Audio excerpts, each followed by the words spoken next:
გამოსვლა, რომელსაც მსოფლიო ლიდერები განსაკუთრებული ინტერესით ელოდნენ. გაეროს ასამბლეაზე გენერალური დებატები გახსნილია. ცოტა ხნის წინ მსოფლიოს დონალდ ტრამპმა მიმართა გამოსვლის ძირითადი ნაწილი რუსეთ-უკრაინის ომს დაეთმო, რომლის ვერდასრულების გამო ამერიკის პრეზიდენტი იმედგაცრუებულია. ტრამპმა გააკრიტიკა გაერო და საყვედური გამოთქვა ნატოს წევრი ქვეყნების მიმართ. შეთანხმების გაფორმებაზე უარის შემთხვევაში კი რუსეთის მიმართ მკაცრი სანქციების ამოქმედება დაანონსა. ომები, კონფლიქტები, შეტაკებები, ჰუმანიტარული კრიზისი გაეროს გენერალური ასამბლეის მე-80 სესია გლობალური გამოწვევებით სავსე პერიოდს ემთხვევა. ნიუ-იორკში შეკრებილი სახელმწიფო მეთაურებისა და ლიდერების მიმართობის სწორედ ამ გამოწვევებთან გამკლავების გზებს და პროცესში გაეროს როლს ეხება. გაერთიანებული ერების პრინციპები ალყაშია, ასე დაასრულა საკუთარი სიტყვა გაეროს გენერალურმა მდივანმა.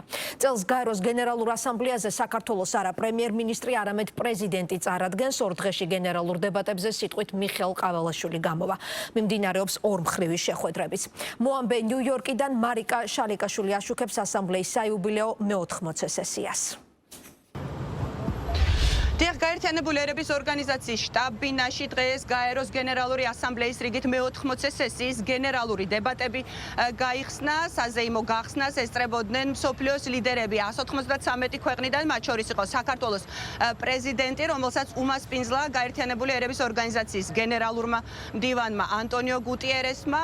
მისალმების შემდეგ უკვე დელეგატებმა გადაინაცვლეს დარბაზში, სადაც მათ მიესალმა და ოფიციალურად გახსნა გენერალური დებატები სესიის წლევანდელმა პრეზიდენტმა ანალენა ბერბოკმა. ამის შემდეგ საკმაოდ ვრცელი მოხსენება ჰქონდა ანტონიო გუტიერესს გაეროს საქმიანობის შესახებ.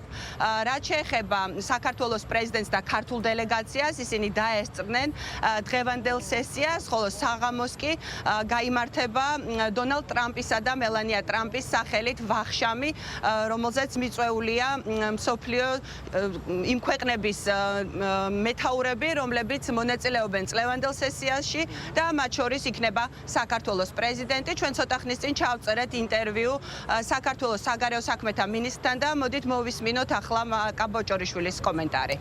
საქართველოს გამოიყენებს ამ ფორმატს იმისთვის, რომ სწორედ ჩვენს გამოწვევებზე, ჩვენთვის აქტუალურ საკითხებზე იყოს აქ საუბარი და გაეროს უმაღლესი ტრიბუნიდან ვისაუბროთ სწორედ იმ მთავარ თემებზე, რაც დღეს დგას საქართველოს დღის წესრიგში.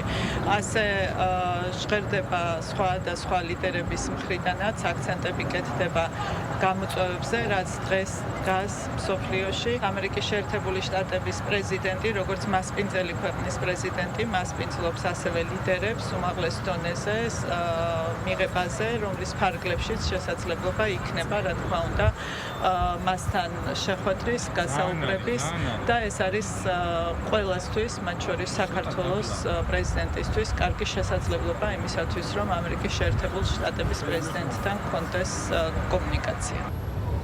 გენერალური დებატები ტრადიციულად გახსნა ბრაზილიის რესპუბლიკის პრეზიდენტმა. ის იყო პირველი გამომსვლელი, ამის შემდეგ კი უკვე გაეროს შტაბ-ბინის მთავარი ტრიბუნა დაიკავა ამერიკის შეერთებული შტატების 47 პრეზიდენტმა. საკმაოდ ვრცელი და საკმაოდ კრიტიკული იყო დონალდ ტრამპის გამოსვლა მრავალი მიმართულებით. თავდაპირველად შეიქმნა ტექნიკური პრობლემა, გაითიშა ის აპარატურა, რომლითაც მას უნდა წაეკითხა საკუთარი გამოსვლა, რაზეც მან გააკრიტიკა გაერთიანებული ერების ორგანიზაცია და თქვა, რომ გაეროსგან იღებს მხოლოდ გაფუჭებულ სუფლერს და გაფუჭებულ ესკალატორს, რომელზეც მისი მეუღლე დღეს კინაღამ წაიქცა, კარგ ფორმაში რომ არ ყოფილიყო. ამის შემდეგ უკვე საკმაოდ ვრცლად ისაუბრა დონალდ ტრამპმა იმაზე, თუ რა მემკვიდრეობა დახვდა წინამორბედისგან, ამერიკის შეერთებული შტატების 46 პრეზიდენტისგან, თუმცა აღნიშნა, რომ 7 თვეში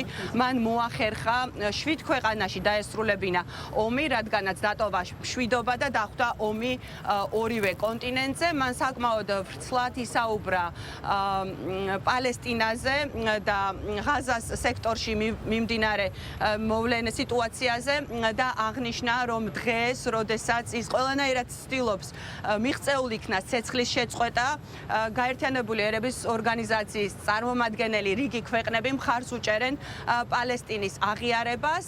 მან აღნიშნა, რომ მსოფლიოს არ უნდა დაავიწყდეს 7 ოქტომბერი და დაუყოვნებლივ უნდა მოხდეს მძევლების გათავისუფლება.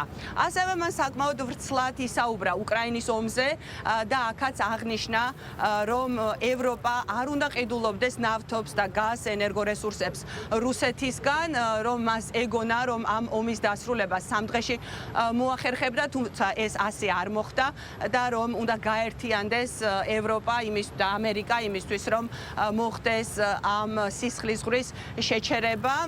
მე 7 თვეში 7 ომი დავასრულე, ჩემთვის პატივია ამის გაკეთება. ძალიან ცუდია, რომ ამის გაკეთება გაეროს ნაცვლად მომიწია და სამწუხაროა, რომ ყველა ამ შემთხვევაში გაეროს არც კი უცდია დახმარება. მე დავასრულე 7 ომი, ურთიერთობა მქონდა თითოეული ამ ქვეყნის ლიდერთან და არასდროს მიმიღია სატელეფონო ზარი გაეროდან შეთანხმების დასრულებაში დახმარების შეთავაზებით. ის რაც გაეროსგან მივიღე, იყო ესკალატორი, რომელიც ამოსვლისა შუა გზაში გაჩერდა. პირველი ლედი შესანიშნავ ფორმაში რომ არ ყოფილიყო, ის დაეცემა. თუმცა ის შესანიშნავ ფორმაშია. ჩვენ ორივე კარგ ფორმაში ვართ. ასევე ტელესუფლიორი, რომელიც არ მუშაობდა. ეს ორი რამ მივიღე გაეროსგან. ცუდი ესკალატორი და ცუდი სუფლიორი. რა არის გაეროს მიზანი? გაეროს აქვს ასეთი უზარმაზარი პოტენციალი. მე ყოველთვის ვამბობდი, რომ მას აქვს ასეთი დიდი პოტენციალი და ახლოსაც არ არის მის გამოყენებასთან. დიდწილად ყოველ შემთხვევაში ახლა როგორც ჩანს, რასაც ისინი აკეთებენ, არის მხოლოდ ძლიერი სიტყვების შემცველი წერილების წერა და შემდეგ ამ სიტყვების არ შესრულება. ეს არის ცარიელი სიტყვები, ხოლო ცარიელი სიტყვები ომებს არ აგვარებს. ერთადერთი რაც აგვარებს ომებს არის მოქმედება. დაუღალავად მუშაობ უკრაინაში მკვლელობების შესაწყვეტად. მეგონა ამ ომის დამთავრება ყველაზე მარტივი იქნებოდა, თუმცა ომში ხშირია კარგი და ცუდი სიურპრიზებიც. ჩინეთი და ინდოეთი არიან მიმდინარე ომის პირდაპირი დამფინანსებლები, რადგან განაგრძობენ რუსული ნავთობის შეძენას, რაც უპატიებელია. ნატოს ქვეყნებსაც არ შეუწყვეტიათ რუსული ნავთობისა და რუსული ნავთობპროდუქტების დიდი ნაწილი შეძენა. მე ეს 2 კვირის წინ გავიგე და ბედნიერი არ ვიყავი. იფიქრეთ ამაზე. ისინი აფინანსებენ ომს საკუთარი თავის წინააღმდეგ. ვის გაუგონია ასეთი რამე? თუ რუსეთი მზად არ არის დადოს შეთანხმება ომის დასასრულებლად, მაშინ ამერიკა სრულად არის მზად დააწესოს ტარიფების ძალიან ძლიერი პაკეტი, რომელიც მჯერა ძალიან სწრაფად დაასრულებს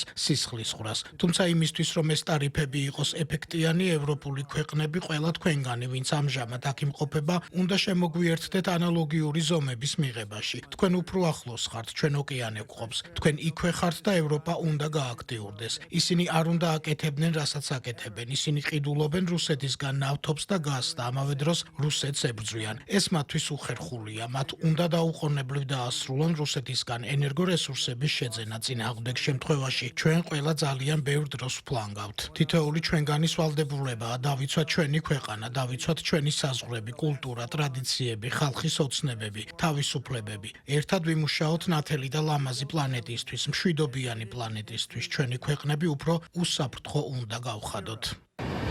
დღეს საღამოს ამერიკის დროით 19 საათზე ამერიკის შეერთებული შტატების პრეზიდენტი დონალდ ტრამპი და პირველი ლედი მელანია ტრამპი უმასპინძლებენ საზეიმო მიღებას, რომელიც გაიმართება წლევანდელ სესიაში მონაწილე ქვეყნების მეთაურებისთვის და დღევანდელ სადღესასწაულო მიღებას დაესწრება საქართველოს პრეზიდენტი მიხეილ ყაველაშვილი.